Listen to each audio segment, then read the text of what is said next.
Hello, hello beautiful business-minded people! Mga anak, ito ba ang dialogue natin? Mahirap mag-business na kasama ang asawa natin. O kaya ganito, baka mag-away lang kami kapag naging business partners kami.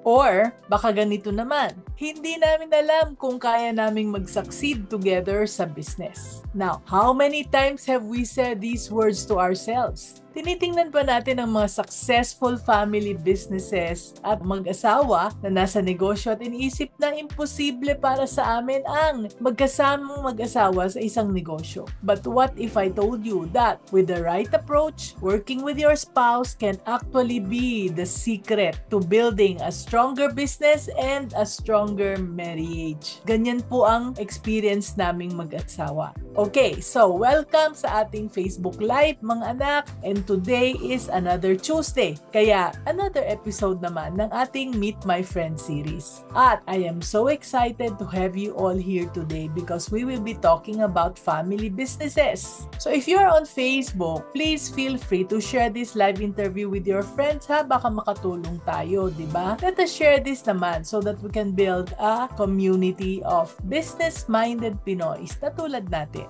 So, dahil marami tayong mga new viewers, I'm Mami N. I will just introduce myself briefly. You can call me Mami N or Mami Negosyo. Ako po ay isang retired business owner with more than 40 years of experience. Among these, may mga nagtatanong kasi kung ano yung mga negosyo namin. Naging franchisees po kami ng Chowking for 18 long years, a licensee of STI College in Zamboanga City for 28 years, and owners of computer repair shops, pension houses, and jewelry stores. So now we have already passed on our businesses sa aming mga anak. And I'm now an author, a business mentor, and a coach helping Filipino women entrepreneurs grow their businesses easier and faster. Ang mission ko po is to share with you my hard-earned lessons para hindi nyo napaghirapan yung mga struggles na pinagdaanan ko. Kaya if you need free resources, and if you want to learn about yung sa aming starter kit,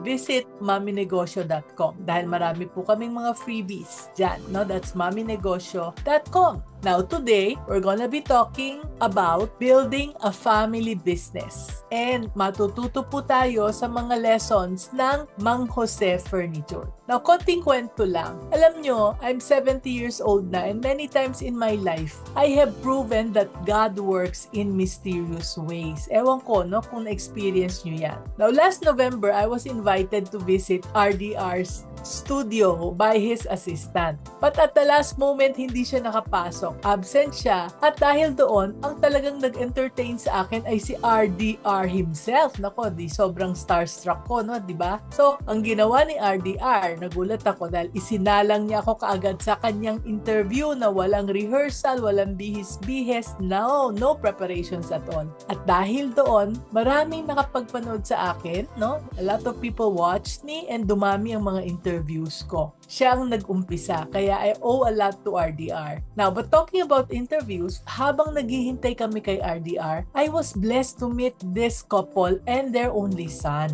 No, sobrang bait nilang dalawa at ang dami kong natutunan sa kanila habang kami ay nakaupo doon at nagkukwentuhan, hinihintay namin si RDR. And right there and then, they became my very good friends. Kaya dahil dyan, gusto ko ring makilala mo sila, anak. No? I want you to listen to their kwento and to learn also from them. So allow me to welcome my amazing friends. Di na natin patatagalin, si Joseph and si Marisa Mendoza, the power couple behind Mang Jose Furniture.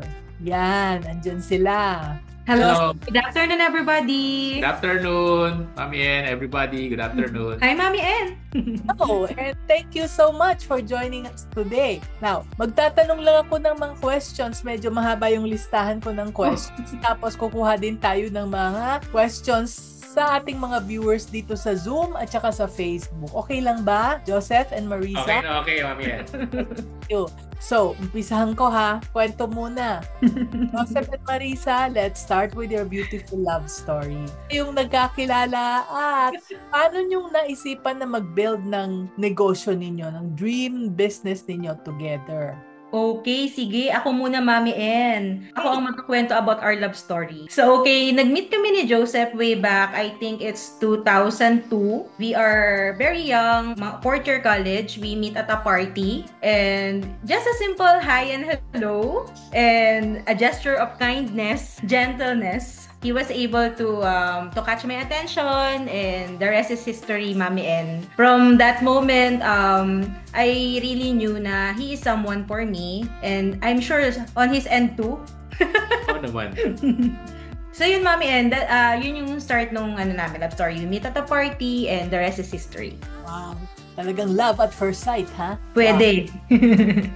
Doon na rin kami nagkaroon ng anak, Mami N. So, before kami graduate, nagkaroon kami ng baby, si Matthew. Okay. Tapos yun, doon na kami, na-experience namin na hindi na kami yung diretso kami sa family life. Di ba, ang normal kasi, pagkatapos mo graduate, trabaho, single, enjoy muna. So, hindi na kami nag-enjoy muna. Diretso kami, family life. So, may mga challenges, problem, yung mga normal lang. Kulang sa budget, kulang yung kita. As a young couple, Mami Young N. couple.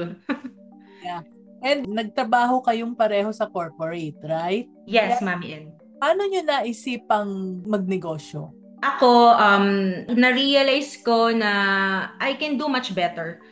I can change the path that I am taking, na bilang babae, kaya ko ring makuha yung mas magaganda pa. Dahil naniniwala ko sa ability ko na kaya ko matulungan si Joseph mag-start ng sarili namin business, na alam namin makakatulong not only for us, but for our families, and sa mga taong andyan for us. So, from that thinking, Mami N, na parang pwede pang mas may makuha pa akong mas magaganda aside sa pagiging rank and file employee. Kasi lumalakad ang panahon, pakaramdam ko parang masaya ka lang, nag-enjoy ka lang sa corporate world. Pero at the end of the day, isipin mo, paano ka magiging stable with your family hanggang sa future, di ba? Yung long term. So that is on me.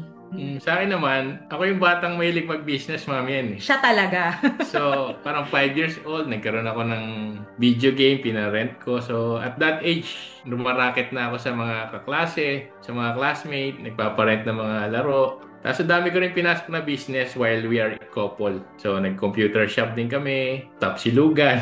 Pinasok din namin ng Cellphone shop.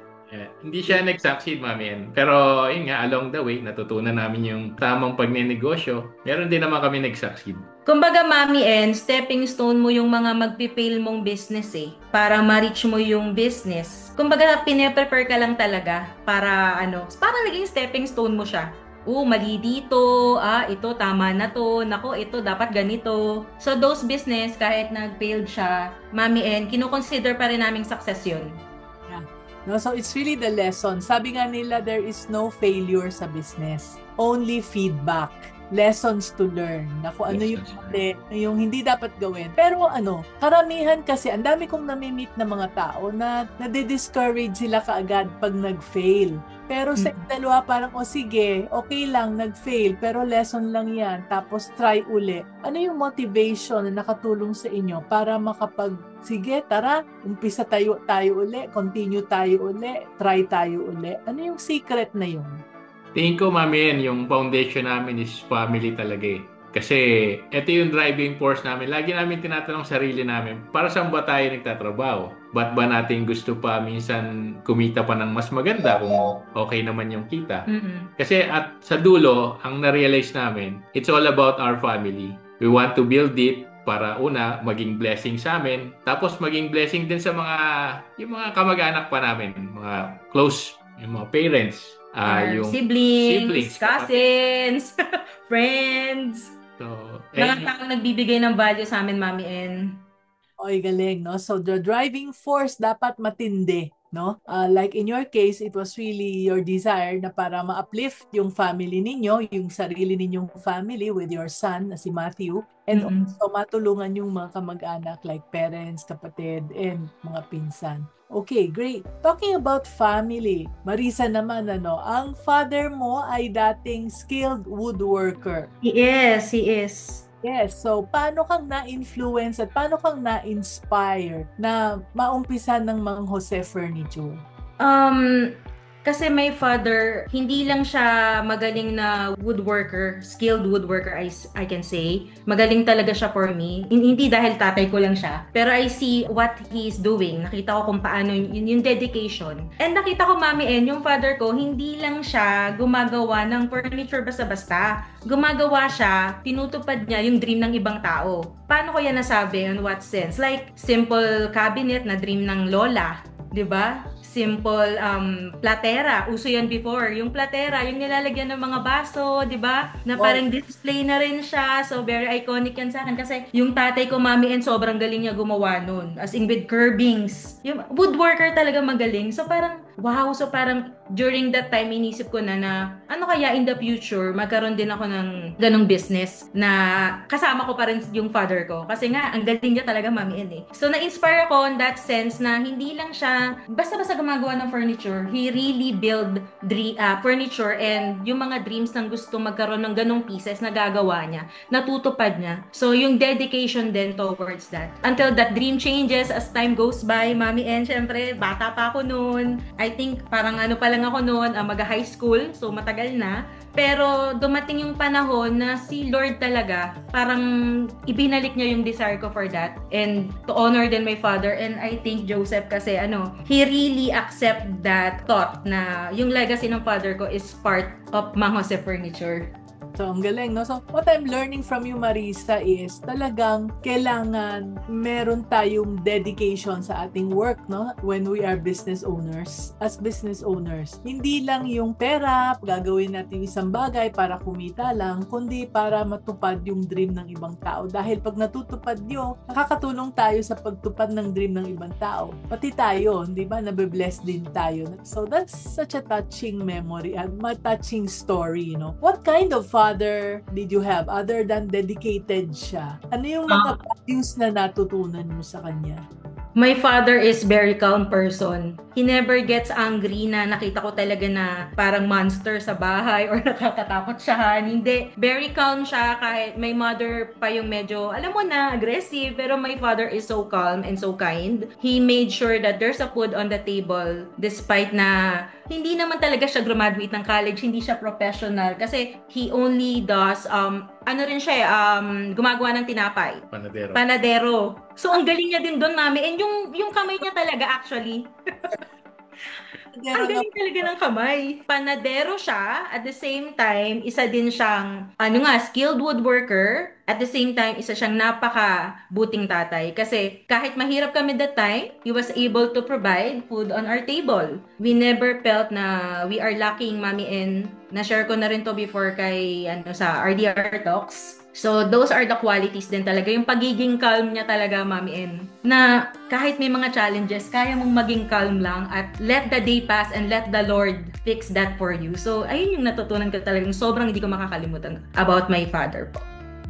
And habang ikaw ay kinakausap ko, gusto ko ring itanong na sa iyo, Marisa, what way is Joseph like your father? They are both very, very good provider, Mami En, and very family-oriented. Okay. That is very, very important sa isang babae, sa isang nanay, sa isang asawa na they have a partner na very focused on your needs, not what his need lang. So, sobrang yun ang, I can say, both. Parehas na parehas. Sobrang good provider ni Joseph, Mami En. Yan, no? Napaka-blessed ninyong dalawa, no, to have each other. So, as a husband and wife team, no, alam kong may mga trabaho sa negosyo at you are dividing the jobs between the two of you. So, how do you divide? Paano mong nalaman kung, okay, eto sa iyo, eto sa akin? Paano niyo na-decide yung mga bagay na yan? Kasi kami, Mami En, meron kaming strengths. Yes. And yung strengths namin, sobrang opposite. Yung weakness namin ay opposite din. So, yung weakness ko ay strength niya. Kunwari, ako ay saver, I want to save. Si Marisa naman ay spender. So, she wants to enjoy the fruit of her labor. Siya ay magaling sa PR. Magaling makisama, makipag-usap, speaking. Ako naman ay sa strategy. So, ang role ko talaga sa Mang Jose, palagi, everyday, paano kami lalaki? Paano kami lalago? Ano yung mga problemang malalaki? Kasi sa business naman, di ba, Mami, limited lang yung resources mo. So, you need to pick the best problem na pwede mong isolve for the business to move it forward na mag-yield ng magandang resulta. Maximize mo yung result with your very limited budget. Si Marisa naman, siya yung nag-execute ng mga ideas ko. Siya yung nakikipag-usap sa tao. Para siyang operations and marketing din kasi siya rin yung lumalabas na face ng Mang Jose. Yeah, tama yun, I totally agree with you. At saka ang ganda na na-recognize mo na iba ang strengths ninyong mag-asawa. At kung ano yung strength niya ay weakness mo. And so, vice versa. Ganun talaga kasi, di ba, opposites attract, no? Kasi yung ibang mga couple, kaya nagkakagulo, kaya hindi sila magkasundo. Dahil yung strength ni babae, gusto ni lalaki, siya yung gumagawa at vice versa. At kung minsan, yung lalaki, sorry, Joseph pero yung lalaki parang ayaw nilang nandun sa background. Gusto nila sila yung humaharap. Kasi ayaw nilang lumabas na under the saya sila. Hindi naman talaga yun, di ba? Totoo. Yung strength naman ng babae na siya yung talagang magaling sa sales, bakit mo naman pipigilan? At hindi mo naman siya strength. Kaya tama yun, tama yung sinasabi mo, no? Strength and weaknesses, opposites attract. Kaya I agree with you, Joseph. At saka ang ganda, no? Dahil abante ng abante si Marisa, pero ikaw nasa likod ka at iniisip mo yung strategy. Paano kami lalaki? Paano kami... Totoo. Kasi Mami, hindi pwedeng parehas kaming thinker. Oo. Yung isa execution talaga, ako yung nag-execute madalas. Oo. So, with the support din ng anak namin, si Matthew, nagagawa namin yung marketing namin, yung mga magaganda naming content, posting sa page. Another, din namin dalawa, Mami, in terms naman of our people, kung may mga interesado about our people naman, how to handle people, kami naman, we really recognize each other na he's the good cop and I'm a bad cop.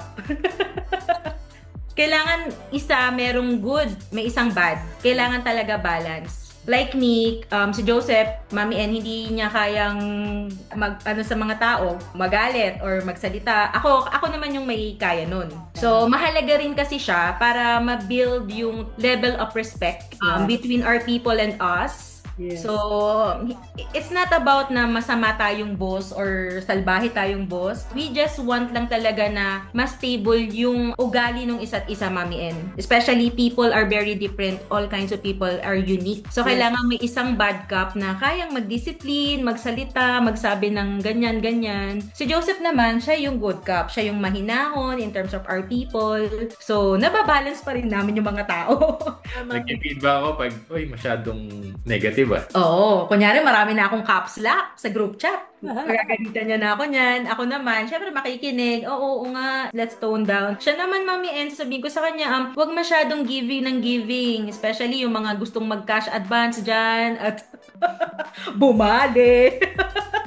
Kasi siya, Mami, hindi siya makano. So, ako yung nagko-control. Alam ko, basic lang tong pinag-uusapan natin. Pero this really happening inside a company. Yes. Meron tayong mga tao na laging gustong bumali kahit hindi pa sweldo. Ang ending, wala na sila, Mami, sa sweldohin, di ba? So, mauubos na eh. Kasi kakakuha. Oo, so ako yung medyo, wag ganyan. There's a rule. So, Joseph naman, minsan, magbibigay. So, we really share the level na nasa gitna kami para sa mga tao namin, Mami N. So, I think nagbigay naman niya ng magandang point on that on that side. Balanse talaga dapat. No? Kahit na sa pagiging magulang, di ba? May tatay, may nanay. Iba yung strength ng tatay, iba yung strength ng nanay. Kaya dapat balanse. Hindi pwedeng bigay ng bigay lahat. Mawawalan ng guidance. Hindi naman sa umaabuso, kundi mawawalan ng guidance yung mga tao natin, yung ating mga anak. Kasi kala nila okay lang sila, na hindi na pala okay. At the end, kaya tayo nagdidisiplina ng mga employees, tsaka ng mga anak natin, is para nandun sila sa tamang landas, di ba? Otherwise, baka gumaganon na sila at bigla na lang hindi na natin sila matulungan later on. Okay, so since magkaiba kayo, Marisa at Joseph, ano yung biggest challenge naman na na-experience ninyo nung binibuild ninyo yung inyong business? At paano nyo na-overcome ito? Ikaw muna. Biggest challenge, Mami N. Tingin ko nung may instance na nabaha kami, hindi kami prepared. So, na-wipe out yung aming bodega, yung pinag-i-storean ng mga furniture namin. So, it so happened na nag-restock din kami during that time. So, marami kami stock. Kasi we want na pag umorder yung customer, meron na kagad. Parang nag-i-stock kami ng more than like 2 weeks of stocks. So, nabaha siya. And, nandun ako sa scene na yun. Parang inisip ko, tinanay ko pa siyang i-save ba? At mami, nandun ako. Nagbubuhat siya ng mga furniture. Nasit ko yung mga tao. Nasa baha na. Nasa baha. And, nung nakita ko na parang hindi na bumabaha, sabi ko, nag-surrender na ako na, sa mind ko na baka may purpose. Baka ito talaga yung will ng Diyos. So, surrender na lang ako. And napansin ko rin sarili ko, parang nagbago na ako. Kasi before, parang napaka-importante sa akin money. Parang pwede ko ibigay yung buhay ko. Pero, sa pera. Di ba, nung nagsisimula ako, pero nun parang wala lang may problema pero kaya solusyonan. Kung bigay ni Lord to, baka may tinuturo siya. So, yun na lang yung hinanap ko na, sige, surrender na, uwi na tayo. Wala tayong magagawa dyan. Umuwi na kami ng mga kasama kong nagsasalba. Mga tao namin, kapatid ko, mami na babae. Tapos yun nga, hanggang siyempre, baha siya, meron siyang problema after. Siyempre, kinuha mo sa mga suppliers, so you need to pay them. Medyo malaki rin yun. And ang isang ginawa talaga namin, hindi kami tumakbo sa kahit sino. And nakipag-usap kami sa mga supplier na kailangan nyo kami i-support dito kasi we cannot pay it right away na buo. Pero pwede naman namin siya i-terms. And yung supply kailangan tuloy pa rin kasi we cannot pay kung the support is wala na yung support, kung titigil na yung yun. And mabait ng Diyos, yung mga supplier namin very helpful, tsaka sila nakipag-cooperate din. Ayun. And to add on that, Mami N, para din sa ating mga manonood na negosyante, mahalaga na tayo ay mag-build ng camaraderie and relationship sa ating mga business partner, sa ating mga supplier. Kasi when you build that trust, I'm sure mauunawaan nila lahat ng pagdadaanan mo along the way and they are very helpful. Kumbaga, sobrang bonus yung piece na binibigay sa'yo ng supplier na hindi ka kakatukin na, deadline mo na, you need na to pay this, di ba? No, bakit ganyan? Hindi ka nagbabayad. So that is really give us clarity and peace if we have those relationship with our suppliers po. So mahalaga yan. Tapos makikipag-usap tayo sa kanila na this is the term na kaya natin, then very understanding sila. Basta hindi lang talaga tayo tataka sa obligation. As he said, di ka tatakbo. And kung nag-promise ka na you will pay on that day, you need to do that. Kasi that trust will never be broken dapat. Para tuloy-tuloy lang ang tulungan, tuloy-tuloy lang ang negosyo. Actually, yung ibang supplier ko, sinasabi pa nila, Mami, okay lang yan, ma'am, makakabawi rin tayo. As in, it really gives me peace and joy. Para kumbaga, bawa siya sa challenges mo. Challenges pa rin siya kasi you need to pay those things. Pero at least it give you peace every day na nakabayad ako this week. Di ba, Mami? And so on that sense, yun, we hope naka-add din kami ng value ni Joseph. Tsaka i-add ko lang, Mami, nung nasa incident ako na yun, parang nag-flash din sa mind ko na, malaking problem. Ang sa akin ang dating, parang buwelo ba? Buwelo for us to jump high. To jump higher. Yun yung naging mindset namin. Kaya siguro, naging magaan sa akin na, nagkaroon ng problema. Malaki yun. And malaking opportunity rin kasi it also means for us na to elevate our buwelo at makatalong kami higher. Mas higher. And tinuruan din kami, Mami, talaga to secure everything. Maging mas prepared ka. Kasi kung before di yan binabaha, iba na ngayon ng Maynila. Mami, first time talaga binaha doon. So, talagang kailangan huwag tayo laging kampante. So, yung mga At binaha tayo uli pero, walang iba. Kasi Mami, marunong na, equip na kami, di ba? Tinuruan na kami ni Lord Zero damage. Zero damage, Mami. With the help of our people din na talagang dedicated na rin sila sa business na ito na tinitreat din nilang kanila. Okay, great. No? So what I'm learning from you today, no? Alam nyo kaya ako gumagawa ng Facebook Live at nag-i-invite ng guest dahil gusto ko ring matuto. No? Kasi ang learning naman habang buhay, hindi porke graduate na tayo from college tapos na. No? So what I'm learning from you is dalawang bagay. First of all, whatever challenges na nangyayari sa atin, tingnan natin siya as God's will, not as a bad punishment, kundi as abuelo. Tinuturuan tayong to jump higher. I love what you said. No? So I will forever remember your lesson. Abuelo, to jump higher. And for us to be prepared for the next one. Kasi marami pa namang mangyayaring sakuna. Pero next time, prepared na tayo. Right? Yung pangalawang lesson for all the business owners out there is being trustworthy. Dapat kung nangako tayo, hindi tayo napapako. At kung magka-problema man tayo, kausapin natin, harapin natin yung ating suppliers. Ipaalam sa kanila yung problema. Humanda tayo kahit napagalitan tayo, insultuhin tayo, sampalin tayo. Kung kasalanan man natin, okay lang. Basta ang importante, hindi tayo tatakbo. Kung hindi man tayo ma-value nitong supplier dahil talagang ibang ugali, may iba na tutulong sa atin, di ba? At makakaahon din tayo. So, mabuti na lang at kayo ay merong strong teamwork na kahit na merong mga challenges na ganyan, you are both of the same mindset. Natulungan tayo, sige, okay lang yan, buwelo lang yan, and so on. Right? Okay, balikan natin yung mga questions natin. Meron isang nagtanong dito ano daw ang special sa Mang Jose Furniture sa palagay nyo na meron kayo? Kasi medyo out of topic to pero okay lang kasi nagtanong sila Anong special daw sa Mang Jose Furniture sa palagay nyo na meron kayo compared sa iba? Tanong ito ni Marian Evans.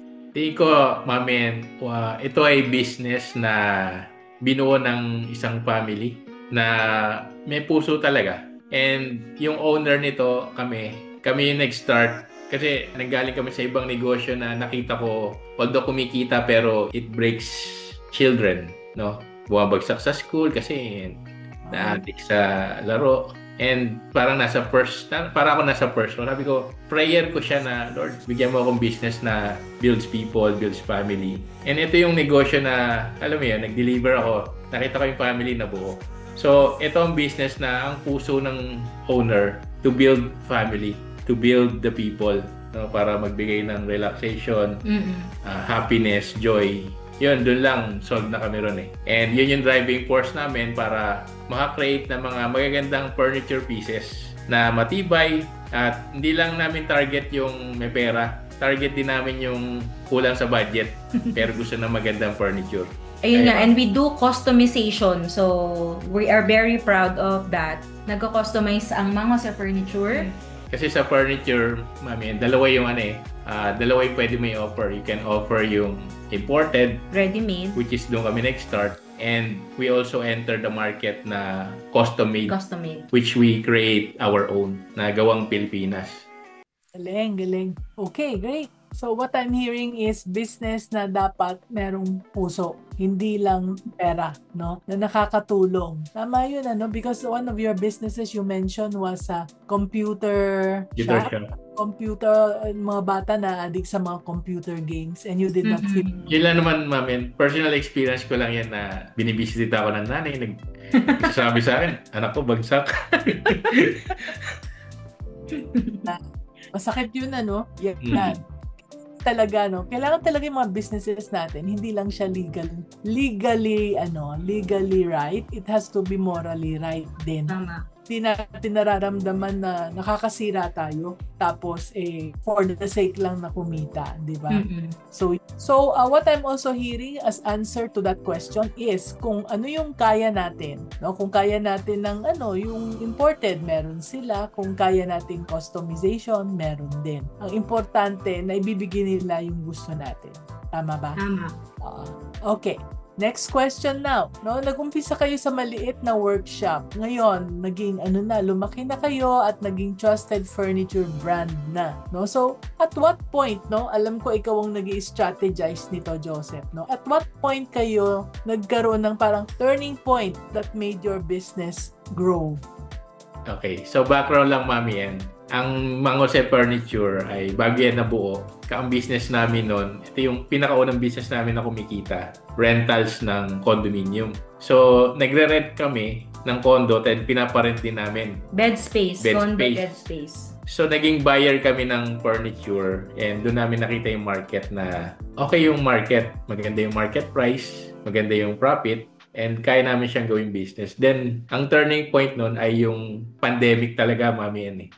Bago yung lang. Pandemic. Hindi, nakalimutan mo i-share, Mami N. Kasi through that condo bed space, Mami N, na experience namin, syempre, magbumili ng mga furniture. 'Di ba? Yung awareness mo ni Joseph, magaling to mag-isip parang, pwede para din natin maging business itong furniture. Kasi nakita namin, saan mabibili, di ba? Mga ganyan-ganyan. So, ting! Parang ganun, naisip niya na. So, pinagsabay namin. Sabay namin.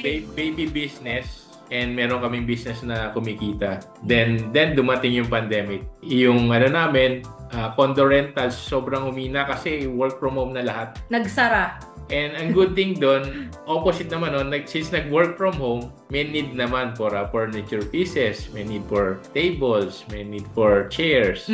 So, parang na-compensate nung baby business namin. And kaya nung pandemic, sabi namin, nakita namin siya as a problem, pero nakita rin namin siya as opportunity. Kasi alam namin na problema to. So, ibig sabihin, may mahihirapan na business, may magsasara. Pero magsasara. So, alam namin na pag meron nagsarang door, ibig sabihin, merong open door doon na pwedeng may mag-open pa sa bintana. Kami yung maging, kasi meron na nakapwesto na na brand Ito na yung kilala. And alam ko, magkakaroon ng open slot. So, nakita namin siya na, opportunity. Pwede tayo nasa slot na yun. Kaya, nung pandemic talaga, di ba, nagsasara, kami nagdi-deliver. Kumbaga, sobrang busy namin nun. Grabe nung pandemic, alam mo, nagpunta ako sa SM, sa furniture shop. Nag-aagawan yung mga tao sa computer tables. Talagang naubusan sila ng computer tables dahil nga biglang nag-work from home, maraming mga nanay na bumili ng mga kanya-kanyang mga... Yes. So, ang narinig ko is that the opportunity came because there was a problem. At naging opportunity yung pandemic na ang daming nagsasabi na doon sila nalugi, pero in your case, doon nabuksan yung opportunity sa inyo. Wow. Pero Mami, rin kami doon sa pandemic. Yung father ko yung father ko yung nagkaroon ng COVID. So naranasan namin yung na-lockdown yung bahay, na-lockdown yung binabantayan yung bahay namin kung lalabas yung father ko. Kami. Nakita namin siya as opportunity. So that's the turning point, Mami N. Kasi ang Mang Jose, nag-start siya 2017 actually. Pero yung pandemic, doon talaga siya nag-boom. Kaya that's the turning point na, this is a very good business na pwede pa nating mapalaki, na magbibigay din sa amin ng value, ng joy, nakakatulong din sa mga tao na nangangailangan ng work. So yun, Mami N. So that's the turning point, I think.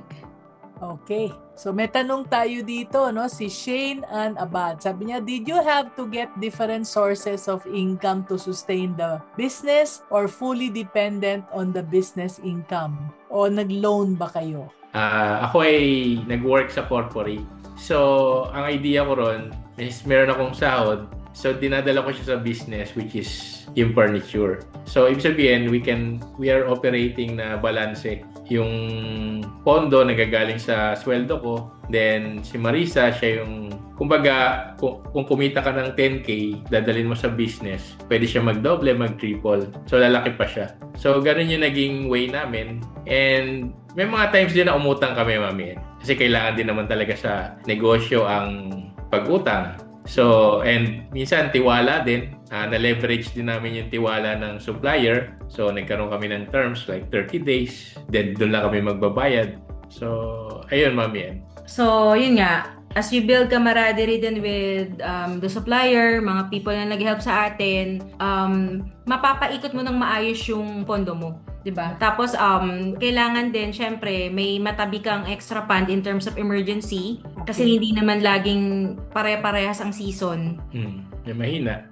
So, yung nakukuha ko ditong gustong makuha ng nagtanong is, paano mo masosustain yung business in terms of money? 'Di ba? Ng puhunan, 'di ba? Puhunan. So, yung puhunan, dapat talaga ingatan mo siya, tapos magtabi ka para in case of emergency, meron kang makukuha. Mapaikot mo siya ng maayos. And kapag nag-loan tayo, ito rin isa ko pang nakuha rin sa mga business mastermind ko from GCI. Very grateful ako on that, is matuto talaga tayo magtabi. Tapos kung nag-loan man tayo, dapat yung niloan natin, mapalago natin siya. Hindi siya magamit na pangtapal sa utang. No, hindi tayo dapat mangutang na para mantapal sa utang. Kasi lalo lang madodoble. So dapat kung nag-loan ka, kung umutang ka, dapat mapalaki mo yung perang yun para doble yung makuha mo. May pambayad ka na, meron ka pang business na na-sustain. So true, no? Okay, etong isang question din ay parang related din dyan, no? Kay Hazel John. How do you handle yung cash flow ng business? And how do you separate yung expenses ng business sa personal? Okay, so kami ang cash flow at saka monitoring namin daily talaga. So, every day may pumapasok na pera, sinesegregate na namin yun. Ina-identify namin yung expense.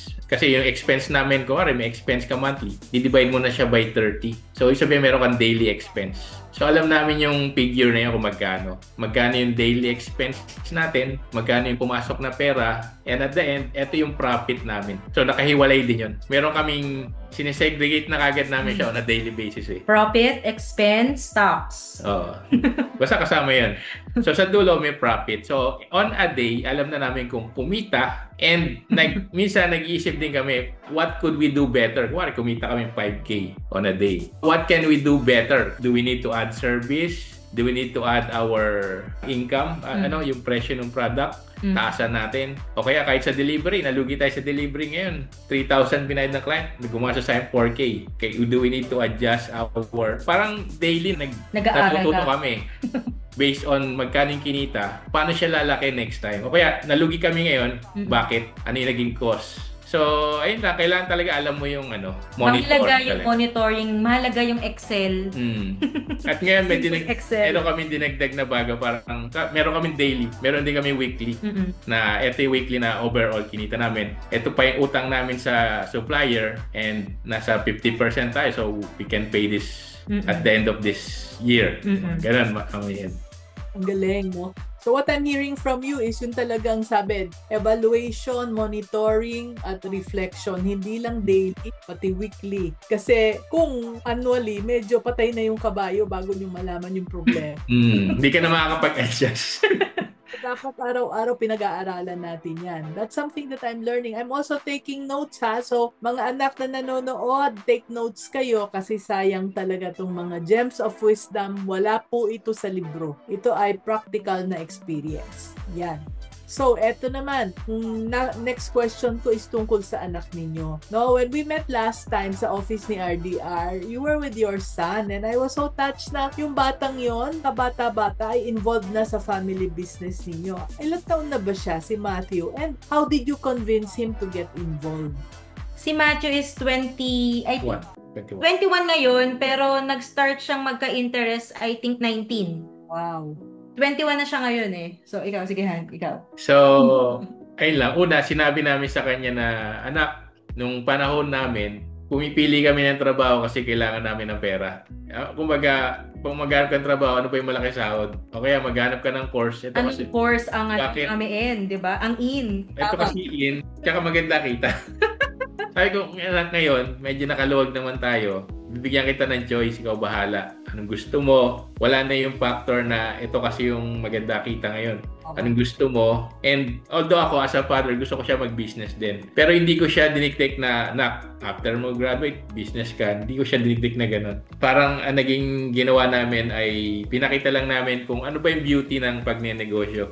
Pinarinig lang namin, pinakita. Uy, tingnan mo na ako, maganda yung natin ngayon. At mo, nakapagbakasyon tayo. So, pinakita lang namin beauty. Hanggang sa kanya na mismo nanggaling na gusto ko rin mag-business. Paano ba yan? Yan. No? So, ang ganda nun, ano? So, show and tell, no? Talagang, ang tawag doon is modeling. Minodel ninyo kung gaano kasarap at anong beauty ng business. Yung iba kasi, ito yung ano naman, yung iba naman kasi, napapagod sa negosyo. At pag umuwi sila, ay nako anak, pagod na pagod ako. Ay anak, huwag mo akong kausapin, pagod ako sa business. Ay, lahat ng negative, sakit ng ulo ko dahil sa mga nangungutang hindi nagbabayad. So, kung lumalaki yung mga anak natin, tapos wala silang naririnig sa atin, kundi puro reklamo tungkol sa negosyo. Wala nga magkakagusto na mag-take over ng business natin, di ba? Yun yung actually ang problema sa experience ko ngayon. Ang dami kong mga kaklase, kaibigan, na ayaw i-take over ng kanilang mga anak yung negosyo nila. At sayang yung naipundar nila. Dahil nga sa mga negative na pinagsasasabi nila while the kids were growing up. Kaya ang ganda nung ginagawa ninyo. No, ako rin ganun din, kaya I have 5 kids. Ang naging interesado sa negosyo is 3.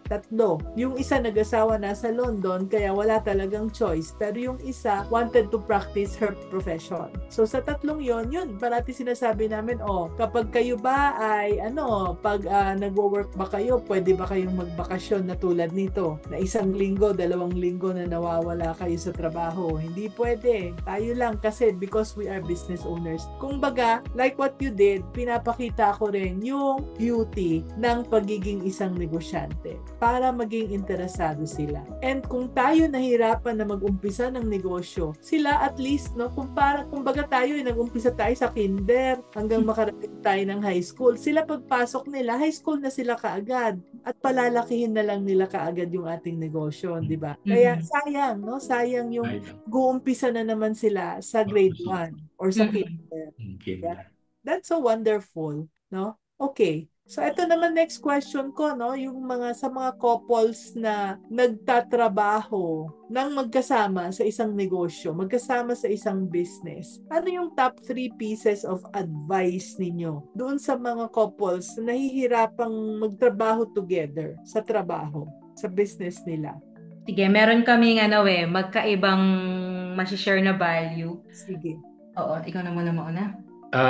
Sa akin kasi number 1 sa family, dapat nandun din si Lord eh. So, yun talaga yung parang anchor namin eh, na dapat we have a God inside our family, na ito yung magiging basis natin. Ito yung magpapatibay ng family. Then, pangalawa, ito yung yung family na, alam ko, family minsan may away dyan madalas eh, or merong hindi pagkakaintindihan. Pero at the end of the day, dito pa rin talaga yung kailangan nyo pa rin ayusin. Kumbaga hindi option yung maghiwalay or kailangan natin buuin to. And ito rin kasi yung ito yung family, ito rin yung foundation ng negosyo eh. Dito nakatayo yung business sa family natin eh. Kaya lahat kami nagtutulungan. And yun nga, sinabi nga namin na lahat kami nagtutulungan within the business. Minsan nga, di ba, kasi minsan ayaw na namin lumabas yung resources within the family. Parang, sige, dito ka na mag-work kaysa mag-work ka pa sa iba. At least, na yung binayad mo sa akin, magka-problema tayo, pwede ko ibigay uli sa'yo. Kasi it's internal. On my end naman, okay ka na? On my end naman, Mami the question is, anong ma-advise sa mga couple na gustong magnegosyo, di ba? Para maging successful ang business as a couple. So, ayan, to rephrase that question po. So, for me naman, kailangan talaga, para mag-last yung negosyo, unang-una mong isipin, kayong dalawa, paano kayo maglalast together? So, paano mo yun gagawin? Ako bilang babae, mahalaga sa akin na yung respect. Yes. Yung respect ko sa kanya, wag mo siyang sabayan kung galit, kung may argument kayo about business, 'di ba? Minsan emotional lang mga babae. So dapat isang tabi mo siya. Pag negosyante ka, kailangan mo talaga ng sobrang tibay ng loob. Kasi couples are different people. Hindi kami isa. Sobrang differences namin ni Joseph, sobrang talagang tubig at langis. Ganun, Mami.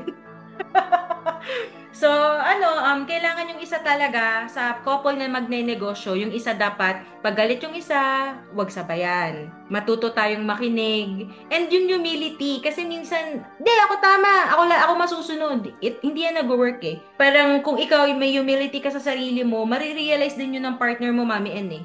Tama. Siya na mismo yung makaka-discover na naku, nag-overstep ako sa kanya at this time, na ano ko siya, nasaktan ko siya, vice versa, 'di ba? So, kung yun nga, maglalas ang business na gusto natin gawin bilang couple, first kung alam natin na mag-couple, paano natin masusustain yung ating relationship. Doon magsisimula. So, nagets naman, no? So, that's for me, Mami N. Yes, very clear, no? So, kumbaga, una yung couple. Yes. Negosyo. Yes. So, dapat maayos yung couple. So natin, pag-usapan natin. Dahil ang goal natin is maging solid yung ating relationship. Tulad ng sinabi ni Joseph. No? So, yun yung basis yung tayong dalawa. Tapos, pag maayos na, then the business can be fixed. Yes, kasi stable, Mami N, kayo pa lang. Kasi parang kayo yung nasa top, Guguho yung bahay na yan kung yung roof mismo, di ba? Bibigay. So, kung yung nasa top, dapat talaga stable kayo para yung negosyo nyo na gusto nyong mag-last talaga. Tuloy-tuloy lang. So, humility, kindness, yung the way na, ano rin natin mga partner natin, purihin din natin, di ba? Love, date, mag-date din kayo. Ako talaga, minado ako, Mami N. Ako yung spender sa aming dalawa. Pero, binavalue yun ni Joseph, Mami N. Kasi kung hindi ako ganun, puro kami trabaho, di ba? Puro dive lang kami sa work. Tingin ko yun yung sikreto Kasi, kasi business is a long game talaga. And para magtagal siya, not only on your lifetime from next generation to the next generation, kailangan tumakbo siya na you can still relax. Totoo. No? You can still relax and you enjoy it. Para, alam mo yun, sa nagbibusiness, minsan marinig mo burnout. Diba? Kasi hindi na siya relax. Sobra na siyang work.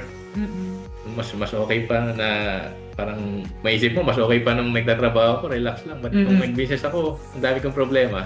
Yun. Pero yun nga, nagawa namin siyang paraan na business na pwedeng may play din. And I could say business can run on its own. Kasi minsan umalis kami and the business is still okay. Still running, still operating 7 days a week. Basta, Mami N, ma-leverage din natin yung mga tao natin para we can have a short break for ourselves. Kasi, ayun nga, di tayo pwedeng maupos. Mahalaga yung mental health natin, guys. So, for me, napakahalaga din. Ayun, babalik ako kung kayong mag-asawa or couple ay magkasundo.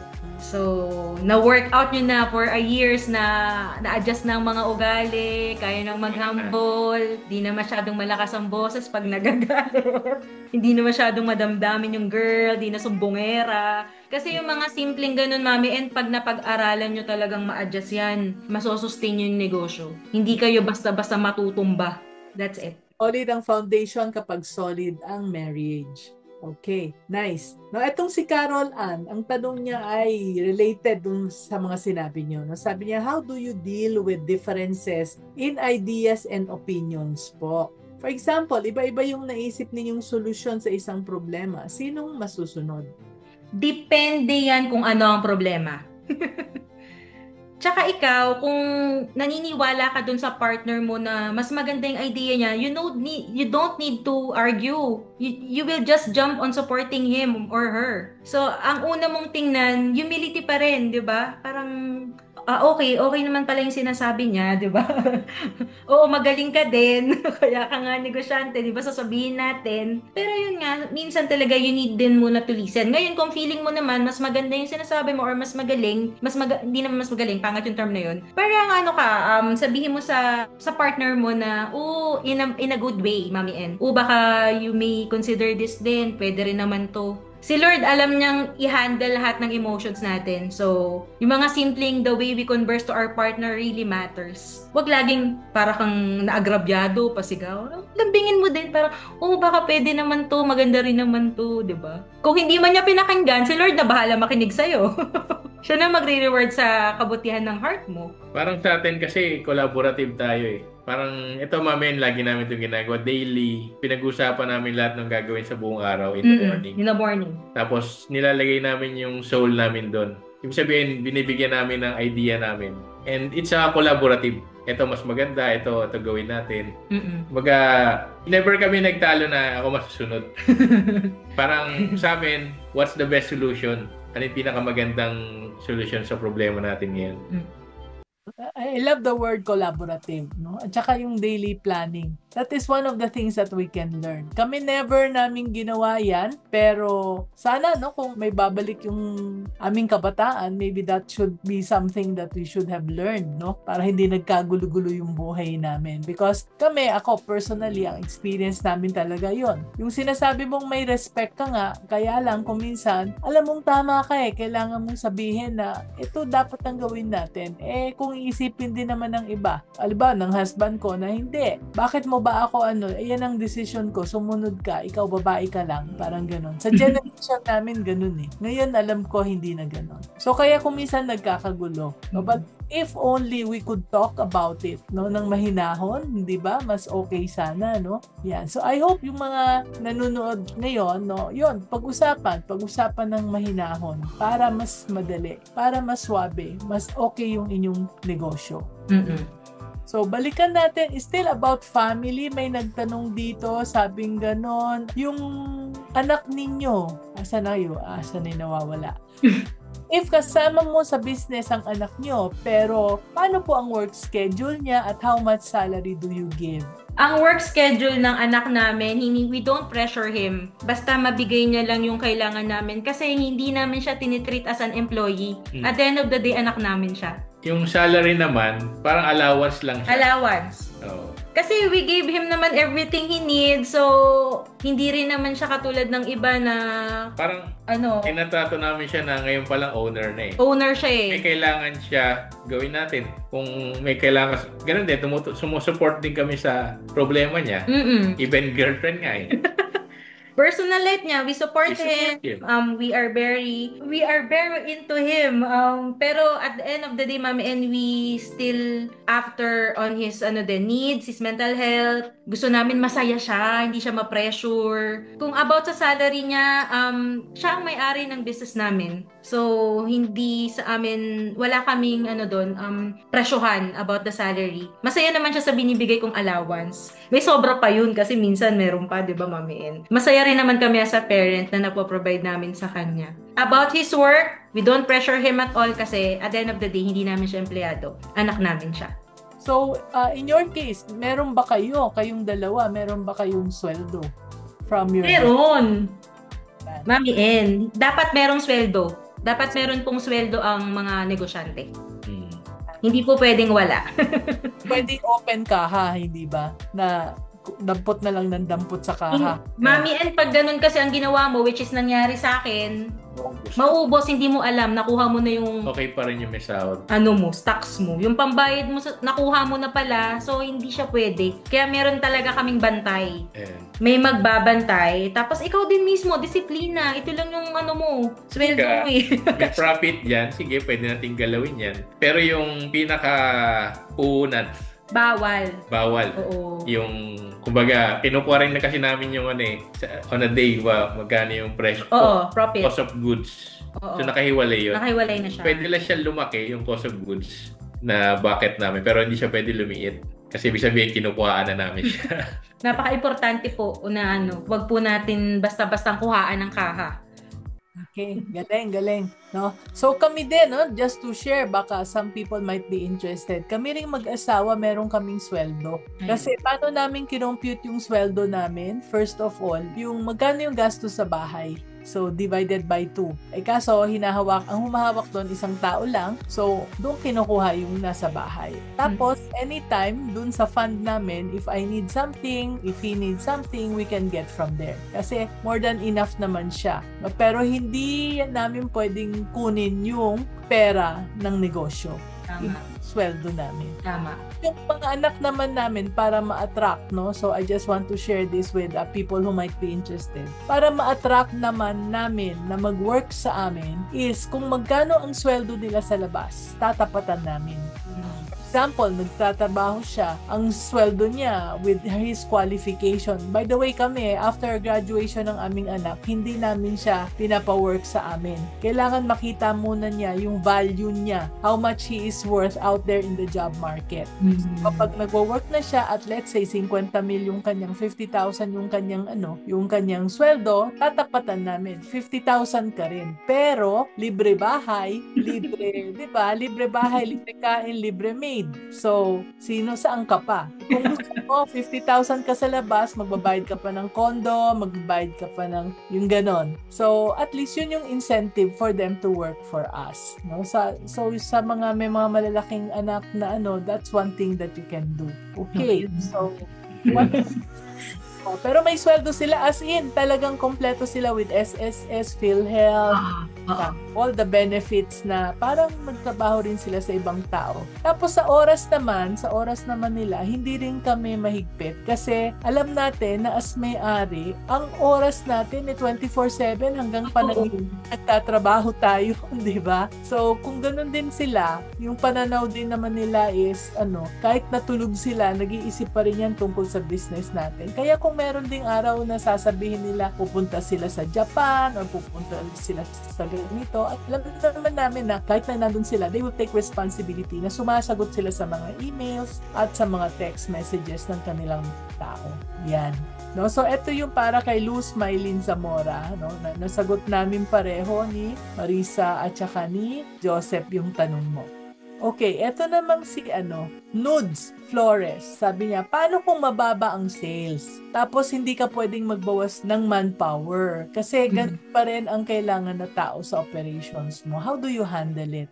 Kaya nga, uulitin ko, mahalaga po na meron tayong emergency fund. Para kung itong araw na to, itong week na to, hindi ganun ka-okay, meron kang bala. Parang ako naman, tinitignan ko siya, pag gano'n, tinitignan ko siya on a monthly or weekly. Pwedeng mahina ngayon, pero babawi naman siya sa ibang araw. Yeah. Kumbaga, ang perspective ko sa kanya, pwedeng lugi Monday, Tuesday may kita, Wednesday meron. Or overall, on the week, positive pa rin tayo. Mako-cover pa rin lahat Pag review natin on a weekly basis, magkano kinita, positive pa rin yung business. Sabihin, nasa good health pa rin. In case naman, mag-negative talaga siya. Which is may mga times na may mga ganun talaga, pwedeng mangyari talaga na weekly na review mo, monthly, negative. Doon nga papasok yung sinasabi ni Marisa dapat, ang business hindi talaga, ibig sabihin nun, indication yun na may problem. Indication na may problem, kaya yung ginagawa nating checking ng finances, kasi ito yung health ng negosyo eh. Kung negative ang negosyo, sabihin may sakit yan, may problema. Kailangan gamutin. Ano ba ang problema? Sales, marketing, mababa yung singil natin, we're not offering enough. Too much OPEX. Hindi na tayo naging relevant sa market. We need to change, we need to transform. So dapat yung pera na sabihin natin na-save mo, kaya i-sustain yun hanggang sa maka-bounce back yung business na back in the game uli siya. Kaya siguro dumating yung point na na-defocus, di ba? Na-defocus din tayo. Na-defocus pa minsan. Napunta sa iba yung resources yung pera. So, kailangan you have that resources to bounce back, to find the problem, to identify that problem, and to fix it as quick as possible. Kasi bleeding siya negative Until makabalik ka ulit sa positive state niya na which is profitable uli yung business. Tama, I agree with you.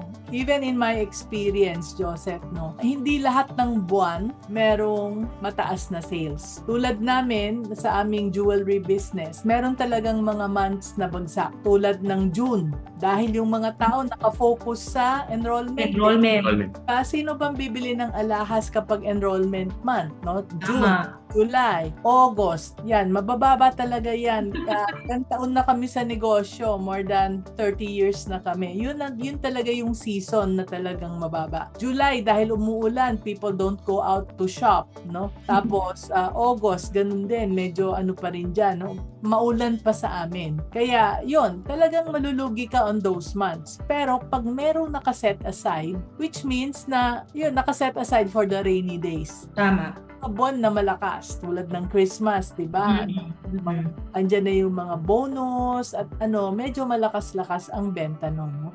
Kaya sana hindi natin tinitingnan. So this is for Harry Dumalaon na nagtatanong kung may mga moment din ba daw na mababa at walang masyadong sales. Kung seasonal naman, okay. Parang na-predict mo na yan at ka lang nakalaan for the days na rainy days. Pero kung biglang bumababa, sabi nga ni Joseph, may problema. So what we need to do is to always be on the lookout. Hindi pwedeng pabayaan yung negosyo natin. Dahil kailangan nating tingnan yung mga numbers. No? Bakit ba bumabagsak ang sales? Konti lang ba yung taong pumapasok? Konti lang ba yung nag-i-inquire? Then it could be a marketing problem. No? Nga ni Joseph, depende yan. No? Ako, I would say that may mga root causes yan. Hanapin natin yung root cause. We do a root cause analysis and then we analyze bakit bumabagsak yung presyo. Natural lang ba yan? Seasonal? Or is it because of something happening na? Baka hindi na nga tayo relevant. Yan. Okay, ano pa ba yung aking tanong dito? Ay, eto. Itong tanong ko, I think this will be my last question for me. No? Ano naman ang advice ninyo sa mga business owners on how to prepare their children to get involved in their business? Tama yun, nakwento mo na yung kanina, yung about kay Matthew, no? Pero sa umpisa pa lang, habang bata pa siya, nung maliit pa siya, paano mo pa siyang piniprepare na para maging involved siya sa negosyo? Bilang nanay, Mami En, kailangan makita niya yung value ng pagsusumikap. Kahit bata nakakaintindi, alam nila yung mga emosyon natin bilang nanay. Pag malungkot ka, masaya ka. So, mahalaga i-share mo sa kanila yung win. Yung win mo. Yung mga simpleng win mo, yung mga... Siyempre, yung mga bata, hindi pa naman nila naiintindihan yung sobrang pang-adult na problem, di ba, Mami En? Yes. Oo. Pero somehow, ma-identify ng mga bata kasi anak mo yan. So, mahalaga na nasi-share mo yung mga ganong emotion na parang itong business na meron tayo, nagkukos sa akin ng joy, di ba? It made me sad din kasi nagka-problema ako pero alam ko kaya ko itong maano. Kumbaga, Mami En, as he grow up, na a-adapt niya yung attitude mo na positibo. Yun yung namin kay Mate. Yun yung namin sa kanya. At saka I made sure talaga na happy ang kanyang environment. Dahil meron kami business, nakikita niya kami ni Joseph na talagang nagsusumikap. Nililook up niya kami na ganun. Tapos kung meron man kaming mga pinagkakasunduan, we made sure na makikita niya rin na kaya maayos. Parang kasi kesa maisip niya, ayoko na nga magnegosyo, itong mga magulang ko wala nang ginawa kundi mag-away, 'di ba? Yung gano'n. Kasi papaliwanag mo sa kanila, sa mga anak natin na nangyari yon pero at the end of the day, aayusin namin. Kasi minsan mga tao lang tayo Mami En Hindi ako pwedeng magpaka-plastic dyan na never niya akong sinigawan or never ko siyang sinigawan or hindi narinig ni Mate. Pero ang maganda rin sa amin, Mami En, kasi pag nagkakaroon kami ng problem sa loob ng bahay, argument na nag-away or what, hindi pwedeng matapos yung araw na hindi kami kay Mat magsusorry or hindi namin aayusin. So parang naging na namin siya, naging mantra na namin siya bilang pamilya. Sa akin naman, as a young child growing, parang tinuturuan ko na siya kung mga problem niya sa school, paano niya, ano yung pwedeng gawin, ano yung pwede niya itry. So minsan tinuturo sa kanya yung, parang relate ko siya sa business. Na ganito mo siya gagawin, ganito. Parang i-guide mo na siya. And, minsan sabi niya, uy, gumana, parang magic. Minsan nag-aaral siya, di ba? Nag-aaral siya. Sabi ko, kailangan ganito yung aral mo siya. Pwedeng mag-prepare ka na in advance. Para pagdating sa school, ready ka na. So, ganun din. Parang i-connect ko na siya sa business na ganito sa business namin. Kailangan ready palagi. So, prepared para madali na lang lahat yung susunod na steps. Ang galing naman, no? Parang kumbaga lahat ng metaphors na ginagamit mo, lahat ng examples na ginagamit mo sa mga life lessons ay nakakonect sa negosyo, no? Para at least nakikita niya na life is business. Ganun lang pala, hindi ganito kahirap, 'di ba? Yan. Okay, good. Thank you. Ano pa ba? Konti na lang actually ang natitira dito. Ito, si Hazel Nuesca. How do you train your team to turn into a management role? Maraming may problema nito. No? Kasi usually workers lang sila. No? Pag ginawa mo silang supervisor, yung iba, ayaw pa nga eh. Ayaw namin ng responsibilidad, sabi nila. Kailangan mo silang i-guide eh. Kailangan, para maging mentor ka sa mga tao mo. Meron kang ginagrow na isang person. Isang staff. Merong mentoring eh. Merong mentoring na hindi natin pag-uusapan yung business. Pag-uusapan natin yung paano ka, simpleng money management. Magtuturo ako ngayon. Money management tayo. Parang in a way, nagbibigay ako ng value dun sa tao na magagamit niya na hindi work. Na talagang magagamit niya. Sa buhay. Pwedeng, simpleng paano maging mabuting ama, mabuting father. No? How to manage finances. Para yung pera mo, at the end of the month, meron ka pa rin ipon. Paano mag-ipon? Parang weekly mentoring, Mami N. And yung kakatanim, yung tao nag-grow. And yun nga, meron kaming grow si JB, di ba? Ngayon siya yung parang supervisor namin doon. And kasama siya sa meeting namin daily. Ang ginagawa namin, sige JB, ano yung gagawin mo for the day? Sabihin niya na lahat. Tapos paano mo siya gagawin? Then magbibigay lang kami inputs. Parang in a way, parang I let him pick my brain na ito gawin natin, ito okay. Sa simula medyo mahirap. Challenging. Kasi hindi siya ganun yung understanding. Pero gumagaling, Mami. Gumagaling, natututo daily, lumalaki yung responsibility. So ngayon, mas marami na siyang kayang gawin. Yung mga dati kong ginagawa, siya nang gumagawa. And malaking tulong para sa akin kasi na-free up ba? Na-free up. Iba mong work. Na mas magagawa mo pa sa pag-isip, pagpa-plan, paano pa lalaki yung business. At saka mahalaga rin, Mami N, kasi sa mga staff natin, yung maramdaman ba nila na kaya mong rin silang pagkatiwalaan? Diba? Yung ma-involve sila, parang company mo rin to, yung belongingness din, mahalaga sa kanila yun. So, ayun po. So, I'm hearing belongingness, company mo rin to, bibigyan mo siya ng value, sabi. Mentoring ang pinaka-importante. Na tinuturuan mo sila, sinasalim mo sila dun sa circle mo, them to pick your brain, kasi huwag tayong maging madamot, dahil yung iba iniisip, baka matuto ka, umalis ka. Hindi natin dapat isipin yun, kundi focus on developing our people. Pero naka-experience ba naman kayo, sabi ni Jojo, na meron ba kayong naka-deal na empleyado, lalo na yung mga skilled, highly skilled employee na malaki ang ulo, na they show no respect towards you? Meron akong isang client na ganun eh. Talagang, pag sinabi niya sa kanyang empleyado, technician niya, na gawin mo to, ay hindi, marami akong ginagawa. O kaya, ay hindi ko trabaho yan. Talagang sinasagot siya. Sabi niya, how do I deal with that? No? Kaya Jojo, ka nag-iisa. Usually sa mga skilled worker yan. Ganun sila eh. So, minsan meron na, hindi naman lahat, pero minsan yung mga bagong pasok na magaling na talaga, parang meron na sila kasing nakasanayan. So, minamanage namin siya in a way na, parang kakausapin lang namin kung, parang sasabayan ko muna kung nasan siya. Hindi ko siya sasabihin na mas magaling ako or ito dapat. Sasabayan ko muna, iintindihin ko muna ano ba yung sinasabi niya. Baka naman meron siyang tinuturo. Baka may alam talaga siya. Tapos doon na kami mag-uusap na pag nasabayan ko na siya, doon na kami lilies kung saan ko siya gustong ito. Pwedeng sabihin ko muna na ito yung benefit niya. Ito magandang gawin. Pero meron talagang makulit, Mami N, na talagang ito gusto kong gawin. At yan, mga umalis na yun. Talaga din pinapatagal, sila na rin mismo ang umaalis. Nilipat kasi usually mga skill, madali naman sila makalipat eh. Pero Mami N, mahalaga kasi kung lahat ng tao mo work as a team. Hindi pwedeng alam mo kasi magaling ka, ikaw character pa rin talaga.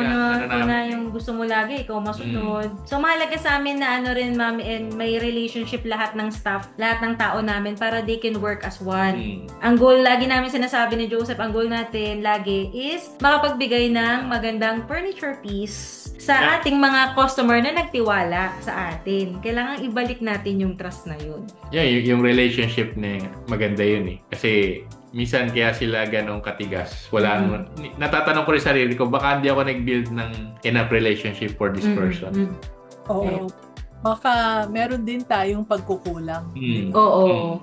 Yeah, kaya sila ganon, no? So, hindi naman natin sinasabing we blame ourselves. May mga tao talagang ganon na hindi swak yung kultura nila sa atin. Kaya man natin, hindi talaga sila magtatagal. No? But then, what we need to check is lahat ba ng dapat kong gawin at kaya kong gawin na gawa ko na ba dito sa empleyadong to? Kasi kung hindi, di extra mile tayo. Pero kung hindi talaga, di sorry na lang, hindi talaga tayo magkabagay. Maybe iba pa doon sa kabila. Yan. Okay. I'm so glad that pareho tayo ng mga principles sa dealing with our people. Okay. So eto, ang tanong ni Carol Ann, I think this will be the last one kasi meron pa palang isa. Ito pala si RM Gutierrez. Sabi niya, do you recommend per drop or per, mas alam mo kasi ito, Joseph, no? Sabi niya, do you recommend per drop or flat rate when it comes to hiring a part-time delivery rider within our subdivision? Kami, mas gusto namin yung yung salary base ba, fixed rate, may overtime. Kasi parang mas economical siya for the business na hindi siya yung pag per drop parang mas mahal eh. And ganoon din naman sa employee kasi pag less yung drop, mababa rin yung kita niya. So parang gusto namin na fix siya para stable lang ba. Ngayon, kung gumanda naman yung kita, nagbibigay naman kami ng extra overtime. Plus, tinitingnan din namin kung okay pa ba. Kasi minsan naramdaman namin, bali ng bali, baka kailangan na ito ng malaking pera. Sabihin, baka kulang na yung sahod niya. Lumalaki na family niya, mukhang kailangan na ito ng Pag-isipan natin, paano natin palalakihin yung kita niya, dagdag trabaho or extra, ano ba pwede natin gawin? Pwede natin may tulong. Yes. Yeah, lalo na sa inyo dahil lalaki. Kung lalaki yung mga empleyado, talagang palaki ng palaki yung kanyang obligasyon. Wala naman nagrereklamo na sobra ng taas ng kanyang sweldo, di ba? Wala akong nakikilalang taong ganun. Kahit na gaano kataas mo itaas ang sweldo, kulang pa rin. Kasi lumalaki yung needs nila, no? Lalo na yung mga lalaki dahil yung nangungulit sa kanila ay yung kanilang mga wives. O, kailan ba tataas ang sweldo mo? Kailan ka malilipat doon? Kailan ka ba mag-a-abroad, mag-OFW? So anyway, so yun, no? So I hope na nasagot ka, RM Gutierrez, no? Kasi hindi tayo pwedeng mag-hire ng tao na kung baga agrabyado tayo, hindi rin pwedeng agrabyado sila. Kailangan win-win. Kaya kung may commitment, usually naman ito yung nakikita ko. Kung meron tayong ino-offer na sweldo na fixed, mas tumatagal sila sa atin kasi they feel secured. Yes. Pakyaw-pakyaw at kung walang trabaho, wala silang kikitain. Diba? So yan, I hope nasagot namin. No, ito yung last na question from Carol Ann. Sabi niya, ano pong mga qualities ninyo ngayon as negosyante na wala po sa inyo bago kayo nagnegosyo? So, wondering lang daw siya if kailangan ba talagang mawala yung hiya para umangat. Nahiyain siguro si Carol Ann. Oo. Isa rin yun. Ako rin ay mahiyain nung nag-start. Pero pag kailangan ng business, di ba? Kailangan nating gawin. Kailangan nating mag-execute. Ako talagang mas comfortable ako behind the scene eh. Pero may mga times na humaharap ako kasi kailangan gawin. And I need to do it pero minsan nagsusurrender din ako na hindi ko to strength. So I give it to Marisa. Oo. So, siguro kailangan lang talaga kaya mong mag-improve for the better. Kasi continuous naman ng growth ng tao. So, kung at this point of your life, mahiyain ka, I'm sure pwede mo yung ma-improve, especially kung may goal ka na gusto mong ma-achieve. Kasi lahat naman tayo, hindi natin alam agad.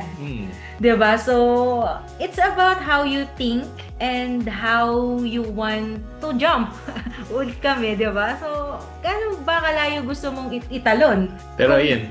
Kung alam mo yun, kung mas gusto mo talagang mas malayo matatalon mo, kaya mong mag-adjust, mag-aral, mag-training, diba? Training talaga. Training, yan. Kung hindi na ka doon. So, ako, may tanong siya ano daw yung dating wala ako na ngayon, meron na ako dahil negosyante na ako. Haba ng pasensya talaga. Yun talaga. Sasabihin ko pera. Mas marami pera. Mami, hindi ka pwedeng maging negosyante kung ang Tama. pasensya mo maiksi. Right. Diba? Ako, mami, mahihain talaga ako. Sobra. So, Hindi naman na-overcome yung ko siya. pagkakilala ko sa iyo, Joseph. Actually, tayo nga yung unang nag-click eh. Si Marisa, busy-busy nun. Tayo yung nagkukwentuhan nun dun sa table ni RDR. But anyway, ako naman, ito naman ang i-share ko sa iyo, Carol. Ako, walang naniniwalang mahiyain ako. Pero talagang mahiyain po ako. Pag pareho kami ni Joseph, pag nilagay mo ako sa party, sa isang table, ngingiti-ngiti lang ako. Hindi ako nakikipag-usap. Kaya lang, talagang ngayon nawala na yung hiya ko. Kaya nag-ano na ako. Evolve. Nag-evolve na. Sabi nga ni Jumelo Fernandez Coral, maraming salamat po dahil sa mga video mo na pinopost. Marami po akong natutunan po sa iyo. Actually, people like Jumelo, sila yung aking inspiration. Kapag iniisip ko kasi yung hiya ko, hindi talaga ako magsasalita, hindi ako haharap sa camera. Pero dahil sa mga tao tulad ni Jumelo at mga taong nagpapasalamat sa akin at alam kong nakakatulong ako, sila yung iniisip ko. At ako mahihiya, hindi naman nila ako pinapanood dahil maganda ako, 'di ba? Dahil sa mga lessons na pwede kong i-share. Ang ganda. Ako pinapanood dahil maganda yung aking skin, maganda yung kilay ko. Dapat tinitingnan nila. So bakit pa ako, 'di ba? So ang importante na i-share ko yung mga lessons na tulad ninyo, meron kayong mga lessons na wala sa libro kahit nasaan sila mag-aral. So marami rin akong mga lessons na ganun. At yun yung nagbibigay sa akin ng tapang. So when we start focusing on our employees, when we start focusing on our customers, mawawala yung hiya natin, promise. Kaya nahihiya dahil nakafocus tayo sa sarili natin. Yan. No, merong humabol, no, si RM Gutierrez. Ano po ang factors nyo para makapag-decide ng salary nila for fixed rate? Sagot po nila ang own motor and fuel, 2 batches only po, 11 a.m. at 5 p.m. Lang daw at hindi pa guaranteed, yon. So, sige, sagutin mo na. Sa amin kasi wala kaming rider talaga. Meron kami ay driver. So, dinadrive niya L300. So, dumaan din kami sa stage na nagpapadeliver kami. Nung pandemic lalo. Kasi usually pag nagsisimula ka, wala kang tao talaga eh. So, diskarte lang talaga. Kukuha ka ng mga tao, tricycle, para ma-deliver lang. Minsan wala ka pang kita ron. Para ma-deliver lang talaga, para gumulong lang yung negosyo. Pero habang lumalaki ka, parang mas nagkakaroon ka ng ability, no, kaya mo na mag-fix rate kasi hindi ka naman may mga tao talagang fix rate pero may mga gusto rin naman ng per deliver pero meron din gusto fix rate. So kailangan mo lang makita yung mga tao na yun and kailangan mo aralin kung magkano ba ang swelduhan sa ganung trabaho. Like in my case, magkano ang swelduhan sa driver and magkano yung tingin ko okay for them na hindi bababa dun sa ganung klaseng work. So, dun yung basis namin kung magkano yung sweldo ni driver. Dadaan talaga tayo doon pag nag-uumpisa lang, no? Kung ano lang yung kaya nating bayaran. Pero the longer you stay in that business model, kailangan ma-secure natin yung mga tao natin. Saka mas malaking gastos namin kung kuwari kami. Ang dami namin deliver. Kung per drop yun, wala na kaming konti lang profit namin. Pero kung fixed rate siya, identified ko kung magkano yung kita. Minsan may sobra pa dun sa delivery pa lang. Yan. No, so I hope you are learning. You're learning so much dahil wala na akong nakikitang mga questions. So thank you so much, Joseph and Marisa. Ang dami naming insight. Thank you rin. Gaganda ng mga tanong. Maraming salamat. Yeah, thank you sa pag-share sa mga experiences ninyo at sa expertise. So before we end, Marisa and Joseph, no, do you have any final words of wisdoms para sa ating mga viewers? Okay, sa mga alam ko, marami sa atin, mga viewers ni Mami N na gustong magnegosyo, mag-start or nasa business na, ang word of wisdom ko lang talaga is lagi tayong magsumikap, huwag tayong hihinto, at kapitan lang natin lagi ang Panginoon sa lahat ng challenges na dadating sa atin sa pagnenegosyo. At saka kung meron mang dadating na season na nahihirapan ka talaga, lagi mo lang isipin na yun nga, isang malaking atras lang yan para ikaw ay makatalon ng mas malayo. Wow. Ganda. Sa akin ganun din. Prayer, yung faith natin dapat nandoon. Na alam mo yun, kahit anong decision ko, nandun yung tulong. So minsan nagtatagal tayo sa isang decision na hindi tayo makapag-decide or A or B. Pero if we know na kahit ano dyan sa dalawang yan, tutulungan ako ng Diyos, di ba? Through prayer. Kahit mali pa yung desisyon ko, tutulungan niya ako if ever magkamali man. So, ayun, kaya dun minsan mabilis ako mag-decide. Kasi alam ko na parang meron akong either way, tutulungan pa rin ako mare-recover ko yan. And yun, yung family dapat solid, may konting away pero ayusin agad as quick as possible. Fail fast, tapos matuto agad. Ayun lang. And if they want to get in touch with you, no, nakikita ko na yung Facebook page. Yeah, is that how they can get in touch with you, no? So facebook.com/mangjosefurnitures. Tama? Yes. And meron ba kayong gustong i-promote or anything? I'm seeing yan. So sa mga gusto ng furniture, visit lang po kayo sa page namin. Nagbibigay po kami discount na 10% para sa mga audience ni Mommy N. So sabihin niyo lang, kayo follower ni Mommy N. Just type Mommy N. Just type Mommy N. So we'll give that 10% discount. And naman, napaka-generous nyo. Sa mga gusto pong mag-business din, gustong nakita nyo na opportunity ito na pwede nyo tingnan kung gagana or pwede pagkakitaan, pwede rin namin kayong tulungan doon sa side na yun. So, meron tayong link or parang sign-up form na pwede kayo or na pwede doon i-sign up nyo lang kung yung contact details nyo. So, we can reach out kung paano tayo makakabuo ng pwedeng pagkakitaan. And these are all furniture. Sa furniture business. Furniture business. Okay.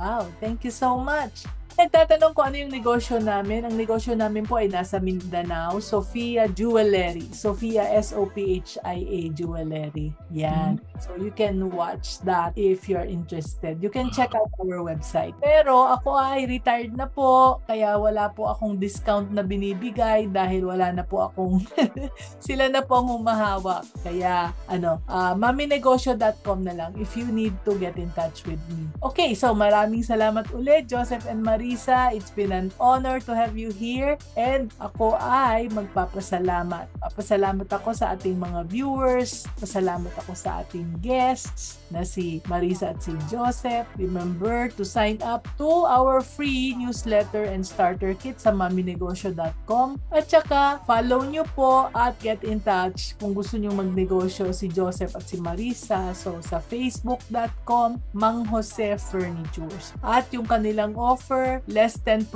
just use the code na Mommy N para at least you can have a discount na 10%. At if you want to have a business ng furniture, then you can always fill up this form, itong Google form na to. And if you found this session, kung nakatulong, join us again next Tuesday. Dahil next Tuesday, Meet My Friend series ulit, no? And ang topic natin is how to build a ₱1 million business starting with zero capital. Ito yung experience ng aking bagong kaibigan na batang-bata na napakaganda na si Miss Christina Nicole Ferrer, also known as Lady Boss Nicole. Yan. My friend, my sister, si Nicole. Ang bait-bait ni Nicole, no? Ganda. Sobra, yeah. So yan, mabuti pumayag siya na maging guest ko. Kaya register early sa Zoom. Eto, nasa chat box po sa comment section yung ating sign up link. So, thank you very much. So, I'll see you next Tuesday. And until then, keep shining and keep being business-minded Pinoy.